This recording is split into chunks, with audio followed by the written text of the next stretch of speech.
This is a video about ULGU, the Realm of Shadows in Age of Sigmar.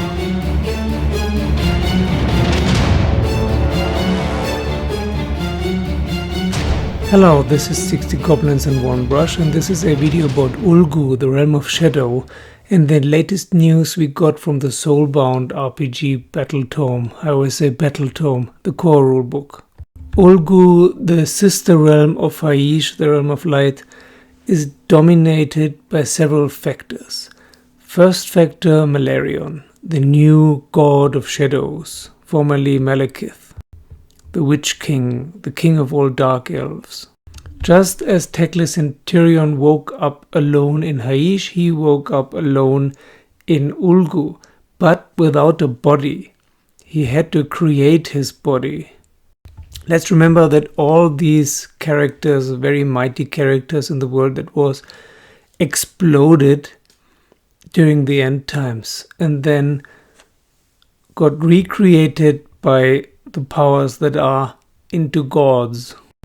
The second factor is that ULGU got hit very heavily by the forces of chaos during the Age of Chaos and is still very much fighting against chaos, especially the forces of Slaanesh, who are looking for their god, who indeed is nearby and could break free anytime now. The third factor is Morathi. Morathi is Malerion's mother, or was in the world that was. Now Malerion is a god and Morathi is not, but she's almost a god. She's a demigoddess and as powerful as a goddess. The next video will probably be about the latest information on Malerion and Morathi, because it's too much to incorporate it in this video. It's very interesting. The next factor that influences how ULGU works is that it used to be, just like Hyish, a place of scholars and mystics looking for the truth and secrets. And it still is, but since the Age of Chaos, it's a place of constant warfare. And somehow this Age of Chaos must have done something to Morathi and Malerion, because now they're doing exactly what they had done already in the world that was.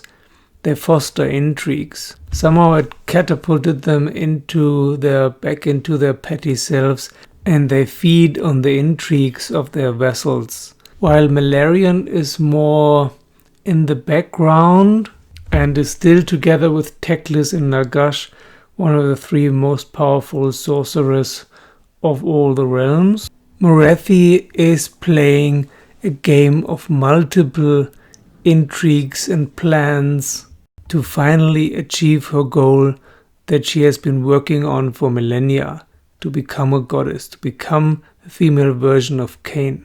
And she has so many plans, plan A, B, C, D, E, F, G, and so on, that she will probably succeed. The last part that is influencing or dominating the Realm of Shadows is that all kinds of shady creatures, pun intended, live there. For example, Skaven, the Ashen clan, of course, the Assassin clan, and a lot of Spiderfang grots, the spider-riding goblins. So in this realm there is never peace, there's constant war and conflict and intrigue. Let's read a few paragraphs from the extremely well-written Soulbound core book. ULGU, the Realm of Shadow, is a place of secrets and lies, where the laws of logic hold little sway. ULGU has many names, all of them false, for its true name defies pronunciation, save when the speaker is in shadow and whispers, but even that is suspect. ULGU is said by darkling scholars to be merely a corruption of an ancient elven term for falsehood. Regardless, certain truths about the realm are known. The Grey Realm is locked in a parallel orbit with the sister realm, Hyish. In the Age of Myth, ULGU was said to be a home of philosophers and dreamers, a sanctuary for those seeking a softer existence than in other realms, such as Gur or Akshi. Those days ended with the coming of chaos. ULGU is now the graveyard of armies, The scars of battle mark each of the 13 dominions. The Cathra duel, the War of Shadows, is a terrible guerrilla conflict between the daughters of Cain and the followers of Slaanesh who have come to Ulgu following the god's missing spore. It has never abated. The 13 dominions remain independent and have never been permanently united. Each boasts a multitude of competing kingdoms. Webs of intrigue and political manipulation bind these principalities to one another as scheming kings and cunning viziers vie for supremacy, even as they marshal their forces against invaders. The human kingdoms of the realm are as varied as half-remembered dreams, but most of them are treacherous places, with swiftly changing rulers due to the rampant assassinations. Misthaven, the so-called City of Scoundrels, is one of the most unusual of Sigmar's free cities, a port city formed by a massive collection of ships moored to the shores of Cape Tenebrex. The city can be moved across the penumbral sea or even broken up into its composite ships as necessary. The city is divided into armadas, many of which are commanded by canning admirals or scourge privateer fleet masters. Every form of illicit or contraband goods, from the darkest of illusory magics to narcotics to stolen chaos weapons, are said to trade hands in this den of vipers. City natives pride themselves on their dubious reputation and all but openly mock the decrees of Azir. With the thinning of the gloom, when Hyish is in ascendance and the routes into Ulgu are clear, armies of those enslaved by the dark gods hurl themselves into Ulgu in ever-increasing numbers. The servants of the absent pleasure god desperately search for a trace of their missing deity. Vast numbers disappear amidst the shadowy canyons, never to be seen again. Only the echoes of their screams remain. The convoluted tangle of 13 dominions politics is near irresistible to the changer of ways and his cunning followers.